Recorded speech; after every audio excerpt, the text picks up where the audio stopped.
اعوذ باللہ من الشیطان الرجیم بسم اللہ الرحمن الرحیم من المؤمنین رجال صدقوا ما عاهدوا اللہ علیہ فمنهم من قضى نهبه ومنهم من ينتظر وما بدلوا تبدیلا۔ کچھ نوجوان ایسے ہوتے ہیں جو اپنے خاندان قوم کا مان ہوتے ہیں، فخر ہوتے ہیں۔ گھر والے بطور مثال ذکر کرتے ہیں کہ میرے گھر کا بچہ اتنا اچھا ہے، قومیں تعارف کرواتی ہیں،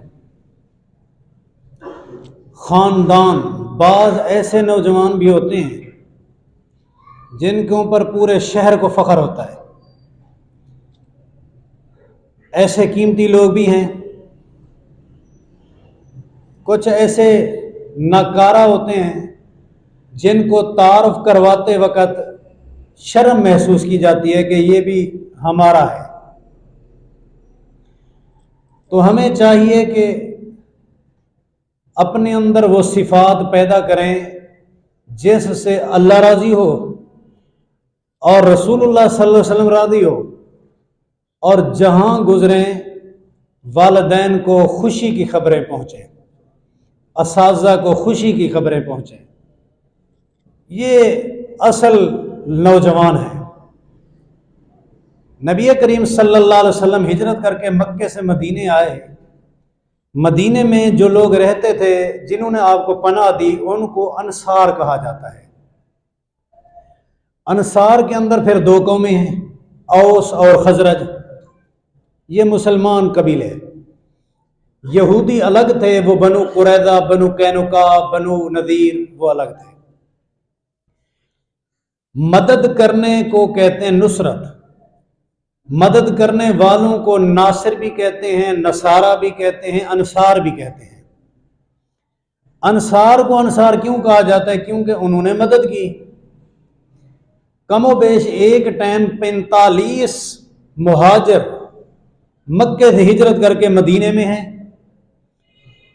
ہجرت کر کے آنے والوں، رہو تمہارا گھر کہاں ہے؟ ہمارے پاس گھر بھی نہیں۔ مہاجر، تیرے پاس جیب میں رقم، جیب کیا کہتے ہو، کپڑے ہی انہوں نے اتار لیے کافروں نے، ہمارے چمڑے جسم کے اوپر سی کے ہم آئے ہیں، اور تمہارے پاس کوئی مال جائیداد کچھ بھی نہیں۔ کاروبار کرنے کے لیے مارکیٹ میں جاؤ، کچھ بھی نہیں۔ لباس پہننے کے لیے نہیں، رہائش کے لیے مکان نہیں، کھانے کے لیے خوراک نہیں۔ اب ان 45 یا کم و بیش ان کو کہاں سے خرچ دیا جائے؟ رسول اللہ صلی اللہ علیہ وسلم آپ دیں، وہ بھی تو ہجرت کر کے آئے ہیں ابھی خالی ہاتھ، کون دے گا؟ دانا بینا، عقل مند، ذہینوں کے استاذ، ذہینوں کے سردار، جس کو اللہ نے بصیرت عطا فرمائی تھی۔ امام الانبیاء نے فرمایا ایک انصاری آ جائے، ایک مہاجر، یہ تیرا بھائی ہے، تو اس کو لے جا۔ بیت المال تو ہے نہیں، کہاں سے دیں؟ ایک کو سنبھالنا مشکل نہیں ہے۔ اس طرح انہوں نے مدد کی، ایک ایک مہاجر کو ایک انصاری نے لے لیا، تو یہ مدد کرنے والے انصار بن گئے، یہ انصاری بن گئے۔ تو نصرت سے انصار، تو ان انصاریوں کے پھر دو قبیلے ہوئے، ایک کا نام ہے اوس، ایک کا نام ہے خزرج، اور یہ دونوں کلمہ پڑھنے سے پہلے آپس میں شدید مخالف تھے۔ ایک قوم دوسری قوم سے کئی جنگیں لڑ چکے ہیں، ایک قوم دوسرے کے بے شمار بندے مار چکی ہے، وہ ان کے، یہ ان کے۔ زمینوں پہ قبضے، گھروں پہ قبضے، جانوروں پہ قبضے، قتل و غارت، خون ریزی، یہ دونوں ایک دوسرے کے قاتل، شیر و شکر ہو کے پیغمبر کے ساتھ بیٹھے ہیں۔ قاتل بھی ساتھ ہے، باپ کا قاتل بھی ساتھ بیٹھا ہے، جس کے باپ کو اس نے مارا وہ اس کا بیٹا بھی ساتھ بیٹھا ہے۔ محبتیں بانٹ رہے ہیں۔ اللہ فرماتا ہے فَبِمَا رَحْمَةٍ مِّنَ اللَّهِ لِنْتَ لَهُمْ، پیغمبر یہ اللہ کی رحمت ہے کہ تجھے میں نے اخلاق کریمہ عطا کیا ہے۔ وَلَوْ كُنْتَ فَظًّا غَلِيظَ الْقَلْبِ لَانفَضُّوا مِنْ حَوْلِكَ، اگر تیرے اندر اخلاق کریمہ نہ ہوتا تو یہ آپس میں لڑ پڑتے، ان کے دلوں میں محبت ڈالنا تیرے بس کی بات نہیں۔ اللہ نے وَلَكِنَّ اللَّهَ أَلَّفَ بَيْنَ قُلُوبِهِمْ، اللہ نے الفت ڈالی ہے۔ اب یہ محبت کرنے والے قبیلے مقابلے کرتے تھے کہ اوس قبیلے میں نوجوان کتنا قابل ہیں، خزرج قبیلے میں کتنا قیمتی ہیں۔ رسول اللہ صلی اللہ علیہ وسلم کے جانے کے بعد اب جوانوں کا تقابل ہو رہا ہے۔ حافظ ابن حجر العسقلانی نے رحمہ اللہ نے صحابہ کی سیرت پہ لکھی ہوئی کتاب الاصابہ کے اندر نقل کیا ہے کہ بزرگ حضرات بیٹھے تھے تو ذکر چل نکلا کہ ہمارے اندر بھی ایسے نوجوان اللہ نے بطور نعمت دیے تھے۔ اس نے کہا ہمارے اندر بھی اللہ نے دیے، وہ بھی سر آنکھوں پہ، وہ بھی سر آنکھوں پہ، مذمت کسی کی نہیں۔ تو یہ شرف اللہ نے مجھے بھی دیا، اللہ نے مجھے بھی دیا، نوجوانوں پہ فخر ہو رہا ہے۔ اوس قبیلے کے ایک نوجوان کا نام ہے محمد بن مسلمہ رضی اللہ تعالیٰ۔ اس کو پتہ چلا کہ ایک یہودی ہے، نام اس کا کعب بن اشرف ہے، مدینے کے اندر ایک قلعے میں رہتا ہے۔ آج بھی اس کے نام سے قلعہ آثار قدیمہ میں کچھ نشانات موجود ہیں۔ وہ نبی صلی اللہ علیہ وسلم کا اتنا بڑا گستاخ ہے کہ جس کی گستاخی میں ذکر نہیں کر سکتا۔ غلیظ ترین زبان، کرائے کے بندے بلا کر، گویہ عورتیں منگوا کر پیغمبر کی مذمت میں مشاعرے کرواتا، حتیٰ کہ صحابہ اور نبی کی ازواج کے اوپر بھی مذمت کرتے، مرد تو مرد، اس عورتیں بھی اس کی مذمت سے نہ بچتی۔ جنگ بدر کے بعد وہ بگڑ گیا کہ مسلمانوں کو فتح کیوں ملی۔ محمد بن مسلمہ اوس قبیلے کا نوجوان اللہ کے رسول صلی اللہ علیہ وسلم سے پوچھتا ہے اتحب ان اقتلہ، صحیح بخاری کے الفاظ، آپ چاہتے ہیں کہ میں اس کا سر قلم کر دوں؟ رسول نے فرمایا اجازت ہے آپ کو، کچھ اونچ نیچ جملہ غیر شرعی بولنا پڑے تو اجازت ہے۔ کعب بن اشرف یہودی کے باہر ایک حصار ہوتی تھی پہرے داروں کی، وہاں قتل کرنا بڑا مشکل تھا۔ یہ ایک قتل کا واقعہ ہمارا ٹائم لے جائے گا، میں تفصیل میں نہیں جاتا۔ اختصاراً یہ ہے کہ 2-3 آدمی لیے، محمد بن مسلمہ رضی اللہ تعالیٰ عنہ رات کی تاریکی میں گیا، ایک ہیلا بہانہ کافر کو دھوکہ دینے کے لیے بنایا، رات کو بلایا، گھر والی اس کی نجومیہ تھی، کاہنہ تھی۔ جب اس نے آواز سنی تو کہنے لگی کعب باہر نہ جاؤ، اس آواز سے تیرے خون کے قطرے ٹپکتے ہوئے مجھے نظر آتے ہیں۔ اس نے کہا میں سردار ہوں، سردار کو جب بلایا جاتا ہے میں جاؤں گا۔ باہر آیا، صحابی نے کہا کہ یار تیرے سر سے خوشبو تو بڑی پیاری آ رہی ہے، کیونکہ اس دور میں خوشبو نہ وہ بوٹیوں کے پتے، درختوں کے پتے، وہ خوشبودار وہ اس طرح مسلتے تھے اپنے بالوں کے اندر اور جسم کے اوپر، وہ خوشبو لگی ہوئی تھی عود وغیرہ سر کے اندر۔ تو وہ خوش ہو گیا، اس نے کہا تجھے نہیں پتا عندی اعطر نساء العرب، میرے پاس عرب کی عورتوں سے سب سے بڑی عطر رکھنے والی بیوی ہے۔ صحابی کہتا ہے سونگھنے کی اجازت ہے؟ جی ہاں سونگھ لو۔ ایک لمبی تمہید تھی، تو سونگھتے ہوئے اس کا سر جھکایا، بالوں میں ہاتھ ڈالے، اشارہ کیا دونہ کا، دوسرے ساتھی نے تلوار سے سر کاٹ دیا۔ سر کاٹ کے دوڑا دوڑا رات کی تنہائیوں میں، پتہ نہیں 12 بجے 1 بجے کیا ٹائم تھا اللہ جانے، مسجد نبوی کے دروازے پہ آیا، نبیوں کا سردار ہاتھ اٹھائے اللہ سے دعا کر رہا تھا اللہ اس نوجوان کی حفاظت فرما۔ یہ ہے قائد کی صفت جس کو کارکن کی قدر ہوتی ہے۔ امام الانبیاء اس کے حق میں دعائیں کر رہے ہیں، قدموں میں سر ڈال دیا۔ صبح ہوئی، شور و غل ہوا، کس نے مارا ہے؟ نبی نے فرمایا ہم نے مارا ہے۔ ٹھیک کیا ہے، حقدار تھا، دھوکہ تو کافر کے ساتھ ہماری جنگ ہے، اس سے دھوکہ جائز ہے، مسلمان کو دھوکہ جائز نہیں۔ جنگ کے دوران دھوکہ جائز ہے، جنگ کے علاوہ جائز نہیں۔ جب جنگ چھڑی ہوئی ہو پھر دھوکہ دینا جائز ہے۔ یہ جب واقعہ پیش ہوا تو خزرج قبیلے والے پریشان ہو گئے کہ ان کا نوجوان ہمت کر کے اس نے بازی لے لی، ہم تو پیچھے رہ گئے۔ عبداللہ بن عتیق نامی ایک صحابی رضی اللہ عنہ خزرج قبیلے کے، وہ دوڑے دوڑے آئے۔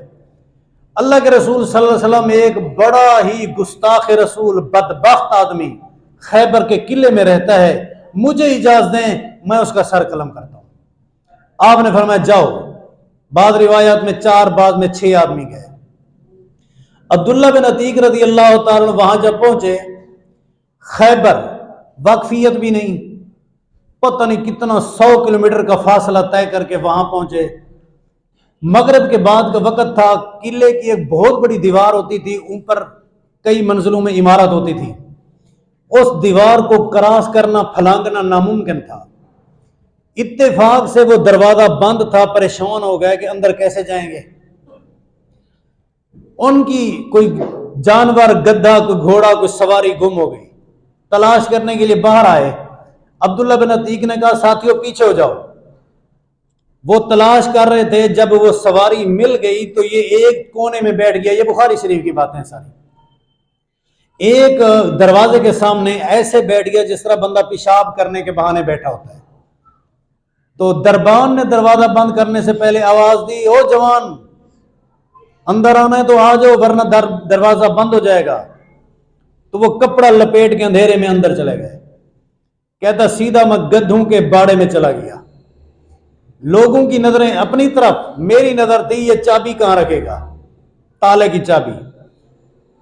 سب سے پہلے ان کی محفل قصہ گوئی ہوئی، رات کی قصہ گوئی کے بعد جب وہ فارغ ہوئے ہر کوئی چلا گیا، تو میں نے جا کے سب سے پہلے گیٹ کھولا، راستہ ہموار کیا، ایک تنہا۔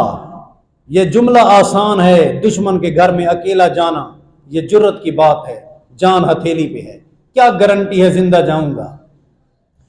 تو پھر اس نے جب اندازہ لگایا سب سو گئے تو دروازے در دروازہ اندر وہ یہودی ابو رافع تاجر حجاز رہتا تھا۔ وہ ایک ایک دروازے کو کھولتے ہوئے اندر کنڈی لگاتا گیا، اندر سے پیچھے کوئی باہر سے آ نہ سکے۔ آخری کمرے میں جب پہنچا تو اندازہ ہو گیا کہ اس کمرے میں وہ تاجر حجاز سویا ہوا ہے۔ ابو رافع یہودی کے اوپر صحابی نے آواز دی، یا رافع۔ تو اس نے کہا ویلا کا من انتا، کون ہے تم، کون ہے تو ویلا کا۔ تو حضرت عبداللہ ابن عتیق کہتے ہیں میں نے آواز کے اوپر نشانہ لگایا اور زوردار تلوار ماری۔ جو ہی میں نے تلوار ماری تو وہ چیخنے لگا، لیکن میرے کلیجے کو ٹھنڈ نہیں پہنچی، مجھے اندازہ ہو گیا کہ بندہ مرے گا نہیں۔ پھر میں پیچھے ہو کے دوسرے کمرے کے اندر چھپ گیا۔ آواز چینج کر کے دوبارہ آیا، سردار صاحب کیا ہوا، سردار صاحب کیا ہوا، معاون بن کے۔ تو اس نے پھر آواز دی، پھر میں نے جا کے اس کے پیٹ کے اوپر رکھی تلوار، اوپر چڑھ گیا، کمر کی ہڈی توڑ کے پھر میں باہر نکلا۔ وَأَنَا دَهْشٌ، اب میں دہشت میں تھا، روب میں تھا، ایک ایک کنڈی کھولتا ہوا پیچھے کو بھاگتا جا رہا ہوں۔ وہ سیڑھی کی جو سیڑھی تھی نا قلعے کی نیچے اترنے کے لیے، اترتے ہوئے میں نے سمجھا آخری قدم ہے، شاید نیچے اور سیڑھی تھی، پاؤں پھسل گیا، میری ٹانگ کچھ کریک ہو گئی، پاؤں کو موچ آ گئی، پھر بھی میں دروازے سے نکل گیا۔ دوستوں کو جا کے میں نے بشارت دی کہ اللہ نے ہمیں موقع دیا کہ گستاخ رسول کو قتل کر کے ہم اوس قبیلے کا مقابلہ کر رہے ہیں، اللہ کی رضا حاصل کریں گے۔ اوس خزرج آپس میں مقابلے کس بات میں ہیں؟ نیکی میں، سبقت کر رہے ہیں ایک دوسرے سے۔ انہوں نے کہا پھر چلیں، دشمن آ جائیں گے، پکڑے جائیں گے، گرفتار ہو جائیں گے۔ اس نے کہا تم جاؤ، میں نہیں جاتا، جب تک اس کی موت کا اعلان نہیں ہوتا میں ایسے جاؤں، رسول کو کیا بتاؤں گا کہ وہ مرا ہے یا زندہ ہے۔ صبح جب مرغے نے بانگ دی، اذان، مرغے کی اذان کے وقت نائیہ عورت نے اعلان کیا کہ ابو رافع تاجر حجاز مر گیا ہے، رات اس کو کسی نے قتل کر دیا ہے۔ تو وہ ٹوٹی ہوئی ٹانگ کے ساتھ سینکڑوں میل سفر کرتا ہوا پیغمبر کے قدموں میں حاضر ہوا۔ آپ صلی اللہ علیہ وسلم نے لعاب لگایا، کہتا ہے ایسی میری وہ ٹانگ ٹھیک ہوئی کہ پھر زندگی بھر وہاں درد کبھی نہیں ہوا۔ ایک صحابی بیٹھا تھا بزرگ، اوس قبیلے کا، خزرج قبیلے کا، اس نے کہا منا، خزرج قبیلے کا بزرگ کہتا ہے منا زید بن ثابت، اے ساتھیو تمہارا قبیلہ بڑا قیمتی ہے، بڑے اچھے لوگ ہیں، لیکن ہمارے اندر بھی اللہ کا انعام ہوا کہ ہمارے اندر اللہ نے وہ نوجوان عطا کیا جس کا نام زید بن ثابت ہے رضی اللہ تعالی۔ زید بن ثابت پر ہمیں فخر ہے کہ اللہ نے ہماری قوم میں اس نوجوان کو پیدا فرمایا، یہ ہمارے لیے اعزاز کی بات ہے۔ زید بن ثابت کو جانتے ہو؟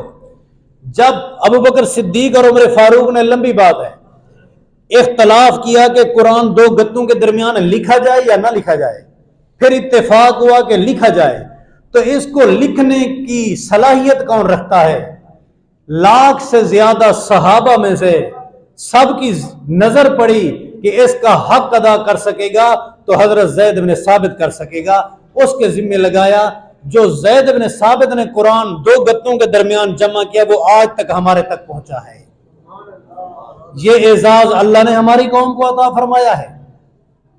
اسی طرح پوری شریعت کا علم ایک طرف رکھیں، پوری شریعت کا علم ایک طرف، وراثت کا علم ایک طرف، فرمایا آدھا علم وراثت ہے، آدھا علم پوری شریعت ہے۔ یہ امام الانبیاء فرماتے ہیں فَإِنَّهَا نِصْفُ الْعِلْمِ، یہ آدھا علم ہے۔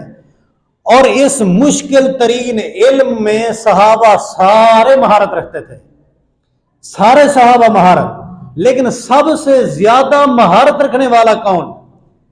میں نہیں کہہ رہا، رسول اللہ صلی اللہ علیہ وسلم فرماتے ہیں اعلمہم بالفرائض زید بن ثابت، وراثت کا اگر کوئی سب سے بڑا ماہر ہے تو میرے صحابہ بن زید بن ثابت رضی اللہ تعالیٰ، جس کے علم کی گارنٹی رسول دے کہ میرے ابو بکر صدیق، عمر فاروق، عثمان و علی سے بھی زیادہ مہارت اگر کسی کو ہے فن وراثت میں تو وہ زید بن ثابت ہے۔ قوم کہتی ہے کہ ہمیں اپنے نوجوان پہ ناز ہے، مان ہے کہ اللہ نے ہمارے اندر یہ نوجوان دیا ہے۔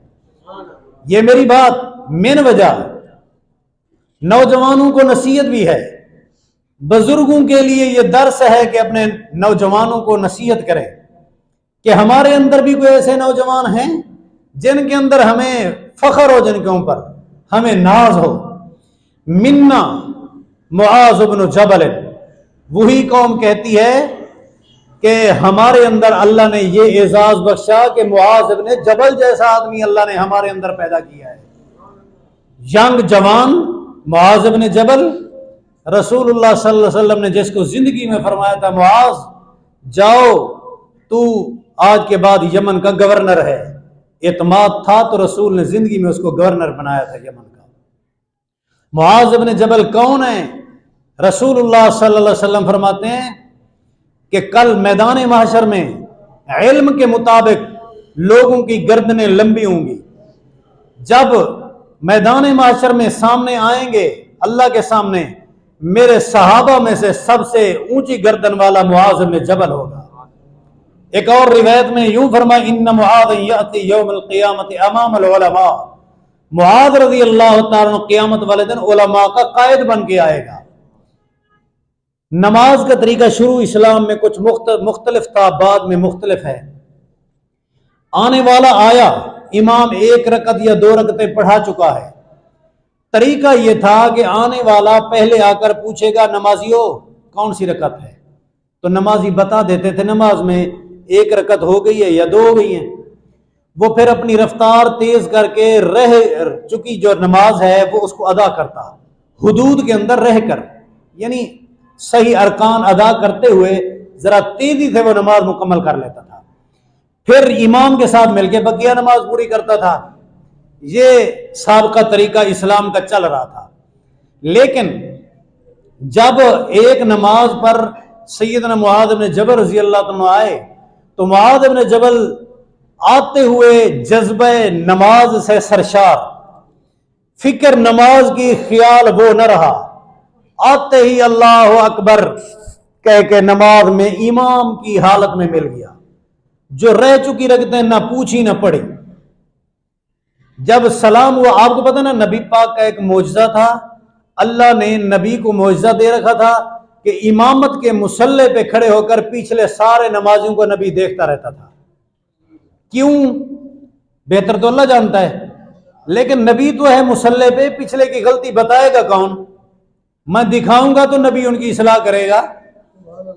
رسول اللہ صلی اللہ علیہ وسلم نے جب سلام پھیرا، بقیہ نماز اس نے مکمل کر کے پھر معاذ بن جبل نے بھی سلام پھیرا. سلام کہنے کے بعد رسول نے بلا لیا، فرمایا کہ اے معاذ، آج تیرے حق میں رب نے وحی بھیجی ہے، حدیث بھی وحی ہے، قرآن بھی وحی ہے. فرمایا کہ آج معاذ نے یہ طریقہ اختیار کیا ہے کہ جس حال میں امام تھا اسی حال میں مل گیا، بعد میں اپنی رہی ہوئی رکعتیں پڑھی ہیں. اللہ نے وحی بھیجی ہے، قد سن لکم معاذ سنتا فبذالک فاصنعوا. وہ لوگوں، آج معاذ بن جبل نے تمہارے لیے ایک طریقہ رائج کیا ہے، یہی سنت اللہ کو بھا گئی ہے. آج کے بعد قیامت تک یہی معاذ بن جبل کی سنت چلتی رہے گی. اب آپ اندازہ کریں جس قوم سے سیدنا معاذ تھے، اس قوم کو کتنا بڑی خوشی ہوگی کہ ہمارے نوجوان نے ایک عمل کیا، اللہ نے اس کے عمل کو کیسے شریعت بنا دیا، قیامت تک وہی طریقہ چلے گا جو معاذ بن جبل رضی اللہ عنہ نے کیا تھا. دوسری قوم بولی کہ یہ اللہ کا بڑا احسان ہے، ہم اس بات کا اعتراف کرتے ہیں کہ اللہ نے آپ کو ایسے ہیرے لوگ دیے ہیں، ایسے قیمتی لوگ دیے ہیں، یہ قابل تعریف ہیں، بڑے اچھے لوگ ہیں، لیکن منا سعد بن معاذ، ہماری قوم سے سعد بن معاذ یہ اللہ کی نعمت تھی ہمارے اوپر. سعد بن معاذ رضی اللہ تعالیٰ عنہ، جس نے پیارے پیغمبر صلی اللہ علیہ وسلم کے سامنے یا آپ کی صحبت میں صرف 5 سال گزارے تھے. 5 سال گزارنے والا پوری قوم کو مان ہے، فخر ہے کہ ہمارا قیمتی نوجوان تھا. 30 سال 33 سال کی عمر میں دنیا سے جاتا ہے. سعد بن معاذ رضی اللہ تعالیٰ عنہ کون ہے؟ جنگ خندق کے بعد بنو قریظہ ہوئی جنگ. بنو قریظہ کے یہودیوں نے کہا کہ ہم نبی کا فیصلہ نہیں مانتے، ہمیں فیصلہ قبول ہے سعد بن معاذ کا رضی اللہ تعالیٰ. سعد بن معاذ جس کی بات چل رہی ہے، سعد بن معاذ کا فیصلہ ہمیں قبول ہے. آپ نے فرمایا جاؤ بلا کے لاؤ، سعد جو فیصلہ کرے گا وہ میں رسول کو بھی قبول ہے. کتنا بڑا نبی کو اعتماد تھا کہ سعد کا فیصلہ مجھے قبول ہے. کوئی شخصیت تھی نا، عام آدمی نہیں تھا نا. تو زخمی حالت میں مسجد نبوی میں تھے، خون بہ رہا تھا، گدھے پہ سوار کر کے لایا گیا. کوئی پرسکون گاڑی نہیں تھی کہ JLI XLI نہیں، گدھے کے اوپر زخمی آدمی آیا. شاگرد آ گیا ہے، امتی آ گیا ہے، استاد و نبی موجود ہے. بلا کے یہ نہیں کیا کہ کان میں کچھ بتا دوں، فیصلہ یوں کرنا ہے یوں نہیں کرنا. پھر جج تو نہ ہوا، اس نے بھی پوچھنے کی جسارت نہیں کہ اللہ کے رسول کو اشارہ تو کر دیں، کوئی آنکھوں میں اشارہ کر دیں. نہیں، معاذ یہ تیرے، سعد بن معاذ یہ تیرے فیصلے پہ راضی ہیں، جو تو فیصلہ کرے گا ہمیں وہ قبول ہے. سعد بن معاذ رضی اللہ عنہ نے فیصلہ کیا. جو ہی فیصلہ کر کے فارغ ہوئے تو نبی نے فرمایا ابھی ابھی جبریل آ گیا ہے. جبریل کہہ رہا ہے کہ اللہ نے فرمایا ہے سعد بن معاذ کو بتا دو لقد حکمت بحکم اللہ فوق 7 سماوات. اللہ فرماتے ہیں کہ آج سعد نے زمین پہ وہ فیصلہ کیا ہے جو 7 آسمانوں کے اوپر عرش پہ رہنے والے اللہ کا فیصلہ تھا.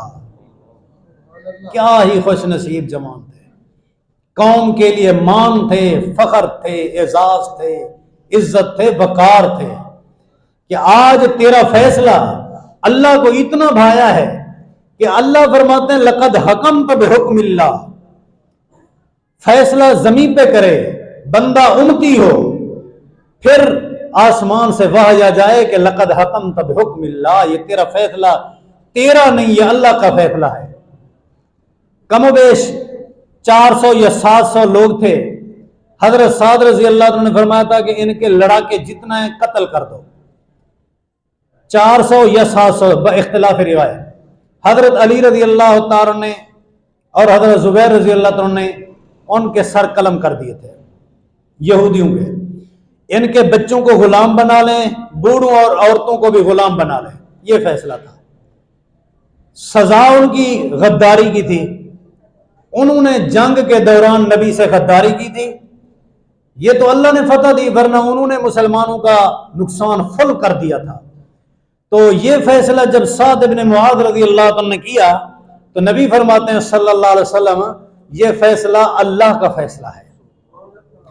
اچھا، یہ زخمی حالت میں واپس لائے گئے، مسجد نبوی کے اندر ان کا خیمہ تھا، وہاں اچانک زخم پھوٹ پڑا، خون بہنے لگ گیا، معلومات ہوئی کہ اس کی تو رگ کٹ چکی تھی جو رگ شہرگ سے تعلق رکھتی ہے، تو پھر شہرگ کٹنے کے بعد مہینہ زندہ کیوں رہ گیا؟ شہرگ کٹنے کے بعد تو زندہ نہیں رہ سکتا بندہ، یہ ڈائریکٹ گردن سے نہیں، نیچے سے رگ کٹ گئی ہے، کنٹیکٹ تو اس کا شہرگ سے ہے، زندہ کیوں رہا؟ تو پتہ چلا کہ سعد بن معاذ اپنے خیمے میں زخمی حالت میں اللہ سے دعائیں کر رہا تھا، اللہ اس مشکل گھڑی میں میرے نبی کو یہودیوں نے، بنو قریظہ کے یہودیوں نے غداری کر کے دھوکہ دیا ہے، مسلمانوں کا حال یہ ہے کہ زاغت الابصار، مسلمانوں کی خندق میں آنکھیں پتھرا گئی، بلغت القلوب الحناجرہ، دل دھک دھک کرتے ہوئے منہ سے نکلنے کو ہیں، اتنا مسلمانوں کے انہوں نے نقصان پہنچایا، تکلیف دی ہے، یہ غدار دشمنان رسول، گستاخان رسول، ان کا انجام جب تک میں اپنی آنکھوں سے نہیں دیکھتا اللہ مجھے موت نہ دے رہا۔ ولی کی دعا تھی، اللہ نے انہی کی زبان سے کہلوایا کہ جاؤ سعد سے فیصلہ کرواؤ، اور حضرت سعد رضی اللہ تعالیٰ پچھلے دور میں ان کے دوست تھے، یہ فیصلہ اسلام کی بنیاد پہ انہوں نے کیا، دوستی کی بیس پہ نہیں کیا۔ اچانک خون بہا، سعد رضی اللہ عنہ شہید ہو گئے، دنیا سے چلے گئے۔ جب جنازے کی باری آئی، امام الانبیاء نے فرمایا تحرک لہو عرش الرحمان، یہ نوجوان کی روح جو ہی نکلی ہے آج رحمان کا عرش حرکت میں آ گیا ہے، اللہ کا عرش کانپ اٹھا ہے، یہ صحیح احادیث ہے، صحیح احادیث۔ کیسے کانپا مجھے نہیں پتا، شریعت نے جو بتایا وہ ہمیں پتا ہے، کیفیت کا کوئی پتہ نہیں۔ تحرک لہو عرش الرحمان، نوجوان کی روح نکلتی ہے، اللہ کا عرش جنبش میں آ جاتا ہے۔ پھر جب جنازے کی باری آئی، رسول اللہ صلی اللہ علیہ وسلم فرماتے ہیں آج پہلا موقع ہے، اللہ نے آسمان کے سارے دروازے کھول کے اعلان کروا دیا ہے کہ جو فرشتہ سعد بن معاذ کا جنازہ پڑھنا چاہے چلا جائے، اجازت ہے اس کو۔ ایسے نوجوان تھے وہ۔ آج ذرا اپنے نوجوانوں کے حالات پہ بھی نظر ڈالیں اور ان نوجوانوں کے حالات بھی دیکھیں۔ آسمانوں سے فرشتے آئے جنازہ پڑھنے کے لیے، جب دفنا کے واپس آئے صحابہ نے پریشانی کا اظہار کیا کہ ہم حیران ہیں، اے اللہ کے رسول صلی اللہ علیہ وسلم، سعد بن معاذ رضی اللہ تعالیٰ عنہ بڑا جسامت والا آدمی تھا، لیکن جب ہم اس کی چارپائی کو اٹھا کے لے کے جا رہے تھے ایسے لگتا تھا چارپائی تو خالی ہے، اوپر تو کوئی ہے ہی نہیں، کیا وجہ تھی؟ آپ صلی اللہ علیہ وسلم نے فرمایا ہاں اس کی وجہ تمہیں میں بتاتا ہوں، سعد بن معاذ رضی اللہ تعالیٰ کا وزن اوپر تھا، وہ موجود تھا، تم نے نیچے سے کندھے دے کے اٹھا رکھا تھا، اوپر سے فرشتے اس کو اٹھا کے جا رہے تھے۔ یہ جوان تھے، یہ نوجوان تھے جنہوں نے اسلام کے پودے کی جڑوں میں اپنے خون کا پانی دیا۔ آج وہ اسلام تناور ہے، ہماری بدعمالیوں سے بعض اوقات پریشانیاں دیکھتے ہیں، ورنہ اس پودے کو پالنے والے وہ صحابہ جن کے خون خرچ ہوئے، پسینے خرچ ہوئے، ان کا اندازہ تو کریں، تصور سے باتیں بالا ہے۔ کہنے لگے جی منا حنظلہ رضی اللہ تعالیٰ، تمہارے اندر بڑے جرنیل، بڑے ہیرے، اللہ نے ہمارے اندر ایک حنظلہ جیسا آدمی تو بھی دیا تھا نا، حنظلہ رضی اللہ، وہ بھی تو ہماری قوم سے تھا نا۔ یہ بزرگوں کو ناز ہے اپنے نوجوانوں پہ۔ آج مجھے ایک مذہبی بچے کا حال کسی نے سنایا تھا کہ مسجد میں موٹر سائیکل چوری کرتا ہوا پکڑا گیا، باپ تہجد گزار، اس کو جب فون پہنچا بس اٹیک نہیں ہوا، اب کیا کرے کہ میرا بیٹا، اس نے کہا اس کو زندہ مار دو، تھانے لگا دو، میں ایسے بچے کے پیچھے نہیں آتا۔ خوشخبری کی باتیں ماں باپ تک پہنچاؤ، ان کی زندگی بڑھ جاتی ہے، بیماریاں دھل جاتی ہیں۔ میری بچیاں سننے والی ہیں، بچیاں وہ بھی اپنی ماں کو باپ کو سکون پہنچائیں، جس کے باپ کا نام بھی نہیں آتا آپ کو، الا کہ چند لوگوں کو آتا ہوگا، وہ مریم علیہ السلام چرچے قرآن میں ہے، وہ بچی نہیں تھی۔ حضرت حاجرہ علیہ السلام پہلا بچہ پیدا ہوتا ہے رسول صلی اللہ علیہ وسلم کے پاس، یہ بھی تو ایک نوعمر بچی تھی، دوڑیں لگائیں صفا مروہ پہ اپنی ضرورت کے لیے، لیکن اس کی کمال اللہ سے محبت، اللہ نے سنت جاری کی، قیامت تک وہ عمل ہوتا رہے گا۔ بچی نہیں تھی، 18 سال عمر تھی جب رسول صلی اللہ علیہ وسلم وفات پاتے ہیں۔ حضرت عائشہ رضی اللہ تعالیٰ عنہ مشیخت اصحاب النبی، 70 سال کے بزرگ صحابہ کی استانی تھی، 18 سال کی بچی حضرت عائشہ رضی اللہ تعالیٰ عنہ۔ بچیاں ہوں یا بچے ہوں، نوجوانوں ایسے کردار اور کارنامے سر انجام دو، اللہ بھی راضی ہو، رسول بھی راضی ہو، اور آپ کے لیے عزت دنیا میں بھی بنے، آخرت میں بھی بنے۔ منا حنظلۃ رضی اللہ تعالی عنہ، شادی ہوئی، پہلا دن تھا، اعلان ہو گیا احد کے میدان میں چلو جنگ چھڑنے والی ہے۔ حنظلہ رضی اللہ تعالیٰ عنہ دوڑے گئے، جنگ میں شریک ہوئے، بہادری سے لڑے، شہید ہو گئے۔ جس کو دنیا سے غرض ہوتی ہے اس کی فکر یہ ہوتی ہے کنارے سے رہوں، بیوی کی محبت غالب ہے، کہیں مر نہ جاؤں۔ ابھی تو شادی ہوئی، کوئی شادی کی حیثیت نہیں، ماں باپ کی محبتیں بھی قربان قرآن و حدیث پہ، اولاد کی محبتیں، بیوی بچوں کی محبتیں بھی قربان اللہ رسول پہ۔ شہید ہو گیا، 70 صحابہ شہید ہوئے، نبی علیہ السلام کسی پہ حیران نہ ہوئے، حنظلہ رضی اللہ عنہ پہ حیران ہیں، صحابہ کو فرما رہے ہیں سلو صاحبتہ، جاؤ اس کی بیوی سے پوچھ کے آؤ، میں حیران ہوں مسئلہ کیا ہے۔ شہید ہونے والوں میں حضرت حمزہ رضی اللہ عنہ پیارے پیغمبر کے چچا تو ہے، سید الشہداء، اس پہ بھی حیرت نہیں۔ صاحب اللواء مصعب بن عمیر رضی اللہ عنہ بھی شہید ہیں، 69 پہ کوئی حیرت نہیں، حیرت ایک حنظلہ رضی اللہ عنہ پہ ہے۔ بلا کر لاؤ بیوی کو اس کی، اس سے پوچھ کے آؤ کیا ماجرا ہے۔ ابھی بندہ گیا نہیں تھا، دوسرا آ گیا، اس نے کہا جی حنظلہ رضی اللہ عنہ کی نو نویلی دلہن آئی ہوئی ہے، وہ آپ سے بات کرنا چاہتی ہے، اجازت ہے؟ جی بلاؤ اس کو۔ آ کر اس نے کہا کہ میرا شیر دل جوان خامن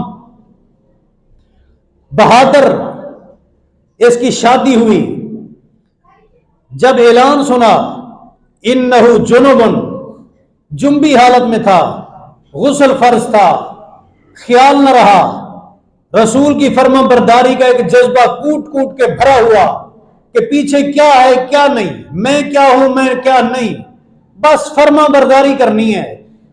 تو وہ فرما برداری میں خارجہ الی الاحد جنبا، جنبی حالت میں وہ میدان احد میں چلا گیا ہے۔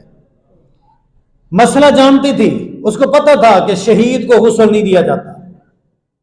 اب 69 کو تو آپ غسل نہیں دیں گے، میں اجازت لینے آئی ہوں، میرا خاوند اس کی ڈیڈ باڈی مجھے دیں، میں اس کو غسل دے کے پھر آپ کے حوالے کر دوں گی، میں اس کو غسل دے کے آتی ہوں۔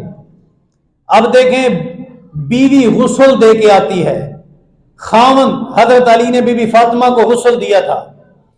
ازواج مطہرات حضرت عائشہ فرمایا کرتی تھی ہمیں غلطی لگی ہے، ہم اتنا نبی کی بیوی ہیں، ہم غسل دیتے ہیں، مسٹیک ہو گیا، ہم نے نہیں دیا حضرت علی، حضرت عباس، فضل ابن عباس، قسم بن عباس، ان لوگوں نے غسل دیا ہے، یہ تو ہمارا حق تھا۔ یہ غسل خامند کو بیوی، بیوی کو خامند، اور تیرے مفتی کہتے ہیں کہ خامند مری ہوئی بیوی کا منہ نہیں دیکھ سکتا کیونکہ نکاح ٹوٹ گیا ہے۔ اچھا نکاح ٹوٹ گیا ہے، جی ہاں، پھر اس مری ہوئی بیوی کی وراثت کس بنیاد پہ لیتا ہے؟ ہڑپ کرنا مال تو تیری بیوی ہے، چہرہ دیکھنا ہو تو تو کہتا ہے نکاح ٹوٹ گیا ہے۔ خامند مر جائے، بیوی کا نکاح کہاں ٹوٹا ہے؟ نکاح کا تعلق منقطع ہوا عارضی طور پر، رشتہ تو باقی ہے۔ قیامت والے دن اگر خامند بیوی دونوں جنتی ہیں تو یہی بیوی اس خامند کے پاس ہوگی، اسی بیوی اسی خامند کے پاس ہوگی، تو اس کو منہ دیکھنے سے ہی محروم کر دینا یہ کس اسلام میں ہے؟ حضرت محمد صلی اللہ علیہ وسلم نے فرمایا کہ میری حیرت پریشانی ختم ہو گئی، مسئلہ حل ہو گیا۔ کیا تھا مسئلہ؟ یہ تھا کہ میں نے دیکھا 69 ناشیں تو نیچے پڑی ہیں، 70 نمبر والی ناش حضرت حنظلہ رضی اللہ عنہ کو نیچے سے فرشتوں نے اٹھایا، جنت سے چاندی کا ایک برتن لے کے آئے، چاندی کا برتن لے کے آئے، ان ملائکۃ الرحمن لتغسلہ، میں دیکھ رہا ہوں کہ سامنے میرے فرشتے میرے سامنے ہیں، حضرت حنظلہ رضی اللہ عنہ کو غسل دے رہے ہیں۔ میں حیران تھا، غسل ہوتا تو سب کا ہوتا، نہ ہوتا تو سب کا نہ ہوتا، اسے ایک کو کیوں دیا جا رہا ہے؟ اب پتہ چلا ہے کہ مجھے پتہ نہیں تھا، اللہ کو تو علم تھا، اللہ نے فرشتوں کے ذریعے اس کے غسل کا بندوبست کر دیا ہے۔ تو اپنے گھر چلی جا۔ منا حنظلہ، تو یہ نوعمر جس کی شادی ابھی ابھی ہوئی، یہ ہماری قوم سے تھا، یہ ہمارا اعزاز ہے۔ اوس اور خزرج، اللہ اکبر کبیرہ۔ ایک صحابی آپ اکثر سنتے رہتے ہیں، عبداللہ ابن عمرو بن العاص رضی اللہ تعالی۔ عبداللہ ابن عمرو بن العاص رضی اللہ عنہ کی شادی ہوئی۔ شادی کس عمر میں ہوتی ہے؟ بڑھاپے میں، نوعمری، نوجوان، شادی ہوئی، دن گزر گئے، دن گزرنے کے بعد سسر باپ ہوتا ہے، سسر نے آ کے اپنی بہو سے، بیٹے کی بیوی سے پوچھا، کیونکہ وہ بیٹی ہے، بیٹی ہمارے گھر میں تو خوش ہے، پریشان تو نہیں، کوئی تکلیف تو نہیں ہے، میرا بیٹا کیسا ہے؟ اس نے ساری تعریفیں گنوا دی کہ آپ کا بیٹا بڑا لائق ہے، بڑا نیک ہے، بڑا فرما بردار ہے، بڑا اطاعت شیار ہے، ہر اعتبار سے اچھا ہے، اس کے اندر کوئی خامی نہیں ہے۔ بس ایک دبے لفظ شکایت بھی کر گئی، بس ایک نکتہ ہے، ایک شکوہ ہے، ایک تک پریشانی ہے، انہو لم یطأ لنا فراشا قط، جب سے میرا اس کا نکاح ہوا آج تک میں نے اپنے بستر پہ اس کو سویا ہوا کبھی نہیں دیکھا۔ کیوں؟ کیا معاملہ ہے؟ کیا ماجرا ہے؟ کیا ہو گیا ہے؟ کوئی ناراضگی ہے؟ نہیں، وہ تو بڑا نیک آدمی ہے، بڑا اچھا آدمی ہے، وہ عشاء کے بعد وضو کر کے کھڑا رہتا ہے، ساری رات تہجد پڑھتا ہے، اور سحری کے وقت روزہ رکھتا ہے، کبھی روزہ اس نے دن کو چھوڑا نہیں، رات کی تہجد اس نے کبھی نہیں چھوڑی۔ تہجد گھنٹے کی نہیں، 12 گھنٹے کی، 8 گھنٹے، جتنا لمبی رات ہے۔ یہ مسئلہ تو الگ ہے کہ جائز نہ جائز، وہ الگ ہے، لیکن تھوڑا سا اتنا سوچنا ہے کہ ان نوجوانوں کے دن کیسے گزرتے تھے، راتیں کیسی گزرتی تھی، اور ہمارے نوجوانوں کے دن اور راتیں کیسے گزرتی ہیں، ہمارے شب و روز کیسے گزرتے ہیں، ہمارا معاملہ کیا ہے۔ میں کچھ نہیں کہتا، آپ میرے سے زیادہ جانتے ہیں، جو بھی ہو رہا ہے سو ہو رہا ہے۔ ان کی راتیں دیکھیں، ان کے دن دیکھیں، اور اپنے دن دیکھیں، اپنی راتیں دیکھیں۔ پریشانی تو تب ہوتی ہے باپ اپنے موبائل پہ بیٹھا ہے، بیٹی اپنے موبائل پہ، ماں اپنے پہ، بیٹا اپنے موبائل پہ، ایک دوسرے کا ہوش تک نہیں۔ وہ کوئی برکت کا وقت تھا جب باپ اپنے بیٹے کو سمجھانے کا ٹائم رکھتا تھا اپنے پاس، ماں اپنی بیٹی کی تربیت کا ٹائم اس کے پاس ہوتا تھا۔ آج تو کوئی ٹائم ہی نہیں ہمارے پاس، ہر کوئی لگا ہوا ہے اپنے معاملے میں، گناہوں کی دلدل میں پھنسے ہوئے، حضرت عبداللہ ابن عبداللہ کا باپ عمر رضی اللہ تعالیٰ عنہ، سسر باپ پریشان ہو گیا کہ یہ کیا پریشانی ہے، کیا کروں؟ سیدھا گیا رسول اللہ صلی اللہ علیہ وسلم کو سارا حال اس نے جا کے سنا دیا کہ میرے خامند کے بارے میری بہو کہتی ہے، میرے بیٹے کے بارے میری بہو کہتی ہے کہ خامند کا ساری رات کبھی وضو نہیں ٹوٹتا، دن کا روزہ نہیں ٹوٹتا۔ سارا سنا کے چلے آئے، نبی علیہ الصلوۃ والسلام نے بلا لیا۔ کئی اعتبار ہوتے ہیں بات پوچھنے کے، ایک جگہ پہ یوں بھی ذکر ہے بلغنا انک تصوم اللیل تقوم اللیل وتصوم بالنہار، یہ بات درست ہے کہ ساری رات تو تہجد پڑھتا ہے، سارا دن تو روزہ رکھتا ہے، کبھی وقفہ نہیں کرتا۔ اس نے کہا جی ہاں۔ آپ نے فرمایا لا صام ولا افطر ولا قام، یہ جو تو نے نماز پڑھ رہا ہے ان نمازوں کا تجھے ایک ذرے برابر بھی ثواب نہیں ملے گا، نہ ان تہجدوں کا نہ نفلی روزوں کا، کوئی ثواب نہیں، یہ گناہ کر رہا ہے۔ کیا کرنا چاہیے؟ آپ نے فرمایا مہینے میں 3 روزے رکھ لیا کر، چاند کی 13، 14، 15 تاریخ کو۔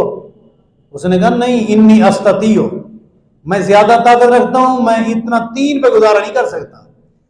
یہ ان نوجوانوں کی فکر تھی، اور آج ہمارے جوانوں کی فکر، کتنا جوان ہے تیرے میرے گھروں میں جو مہینے کے 3 روزے رکھتے ہیں۔ آپ نے فرمایا چلو 8 سے 9 روزے رکھ لیا کر مہینے میں، یعنی ہر پیر اور جمعرات کا روزہ۔ اس نے کہا کہ اللہ کے رسول نہیں، مجھے زیادہ اجازت ہے، ہم کم کی طرف وہ زیادہ کی طرف۔ اللہ اکبر کبیرہ۔ نوجوان بچیوں، گھروں میں دین کا ماحول پیدا کریں۔ آپ نے فرمایا پھر ایک آخری حل ہے، ایک نبی کی سنت ہے، اس سنت کو اپنا لے۔ نبی کا طریقہ کیا تھا؟ نبی کا طریقہ یہ تھا کہ حضرت داؤد علیہ السلام ایک دن روزہ رکھتے تھے، ایک دن چھوڑتے تھے۔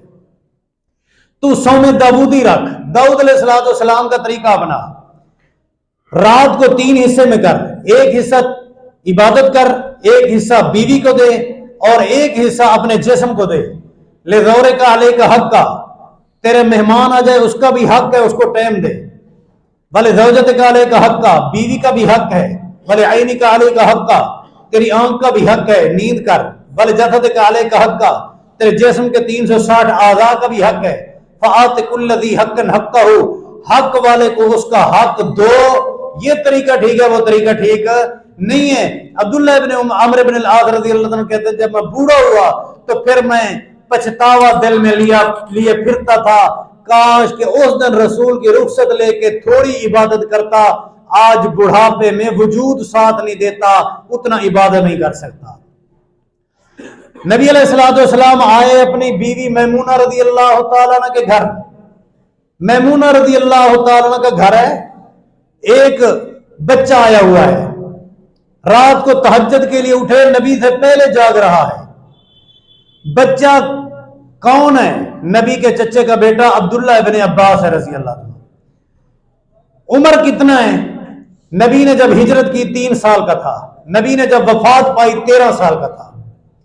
نبی کی وفات کے وقت 13 سال عمر کا بچہ، یہ جب نبی کے گھر آیا ممکن ہے 8 سال عمر تھی یا 9 سال، 10 سال، 8-9 سال کی، 10 سال کی عمر کا بچہ پیارے پیغمبر کے ساتھ نبی سے پہلے جاگ رہا ہے۔ جی بیٹا کیا سوچ ہے، کس پریشانی میں ہے، کیوں جاگ رہا ہے؟ اے اللہ کے رسول، جو دن کو آپ عبادت کرتے ہیں وہ ساری عبادت میں نوٹ کر چکا ہوں، اور وہ مجھے آتی ہے، میں اس پہ عمل کرتا ہوں، ساری عبادت عمل کرتا ہوں۔ 8-9 سال کا بچہ، بس آج رات میں پہنچا ہوں آپ کے گھر جو حضرت میمونہ کا گھر ہے، اور حضرت میمونہ رضی اللہ تعالیٰ عنہ میری خالہ ہے۔ میں انتظار میں تھا جب خالہ کے گھر آپ کی باری ہوگی تو میں آؤں گا، رات والا آپ کا عبادت کا انداز نوٹ کر کے آج کے بعد رات والی عبادت اس طرح کروں جس طرح رسول کرتے ہیں۔ یہ 9-10 سال کے بچے کی سوچ دیکھ اور تیرے میرے بچوں کی سوچیں دیکھو۔ کون سا پیکج سستا آیا ہے، کون سا نیا ڈرامہ آیا ہے، کون سی نئی فلم آئی ہے۔ ہمارے بچوں کی فکریں دیکھیں اور ان بچوں کی فکریں دیکھیں. اللہ اکبر کبیرہ. پیارے رسول کریم صلی اللہ علیہ وسلم نے تہجد پڑھی. اچھا کمال کی بات، نبی جہاں سے قرآن پڑھتا ہے اس کو آتا ہے وہ پہلے ساتھ پڑھتا جاتا ہے. کمال. آپ نے آل عمران کی 10 آیتیں پڑھی اس کو پہلے سے آتی ہیں. عمر کتنا ہے؟ یہاں رک کے میں آپ سے پوچھتا ہوں کہ آج کل تو پھر بلوغت جلدی ہوتی ہے نا، اس دور میں کچھ بلوغت دیر سے. 13 سال کا بچہ اس وقت بالغ نہیں ہوتا تھا، نابالغ بچہ تھا. تو حضرت عبداللہ ابن عباس کا ٹوٹل علم جو رسول سے اس نے حاصل کیا نابالغ تھا. اور آج تک پوری دنیا کے مسلمان عبداللہ بن عباس سے علم حاصل کرتے ہیں. اور عبداللہ بن عباس ڈنکے کی چوٹ کہا کرتا تھا، لوگوں سلونی عن التفسیر لانی حفظت القرآن وانا صغیر. لوگوں میرے سے تفسیر پوچھا کرو کیونکہ مجھے تفسیر اتنا اچھی آتی ہے، کیونکہ میں نے بچپن میں علم حاصل کیا. بچپن میں علم پتھر پہ نشان ہوتا ہے، بڑھاپے میں علم پانی کے اوپر لکھنے کے برابر ہے.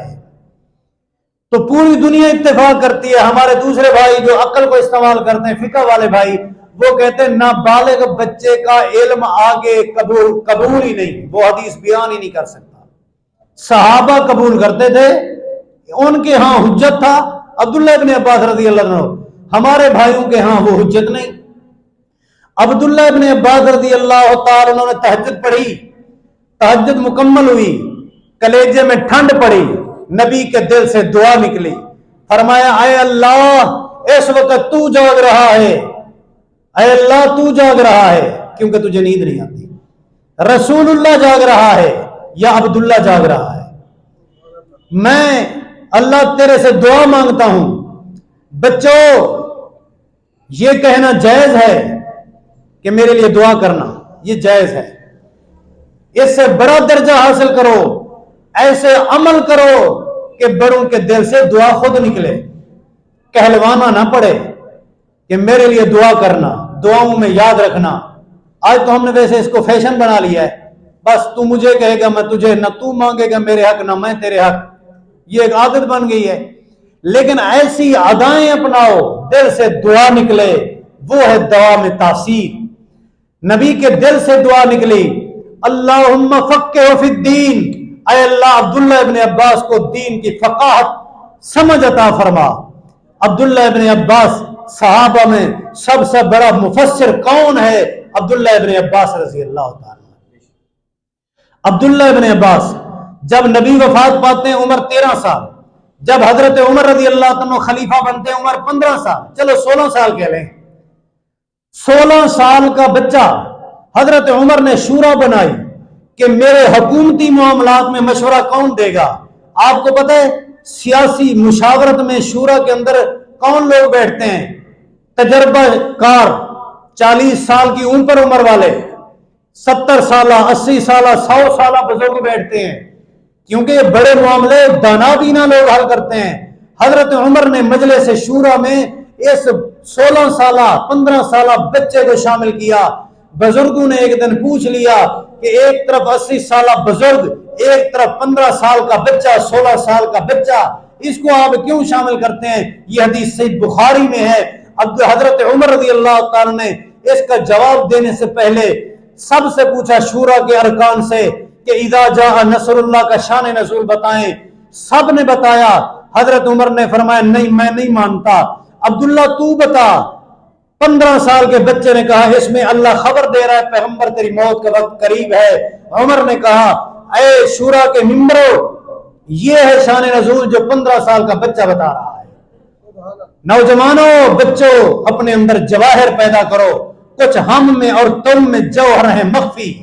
اللہ نے جو جوہر دیے ہیں فائدہ اٹھا لو، ورنہ مرنے کے بعد ہو جائیں گے مل کے مٹی میں مٹی.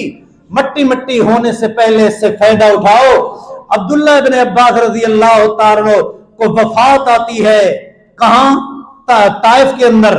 ان کے نام پہ وہاں ایک مسجد موجود ہے آج بھی. حافظ ابن کثیر نے تفسیر ابن کثیر میں روایت لکھی ہے کہ جب ان کی روح نکلی اس نوجوان کی تو غیب سے آواز آئی یا ایتھا النفس المطمئنہ ارجعی الی ربک راضیۃ مرضیہ فادخلی فی عبادی وادخلی جنتی.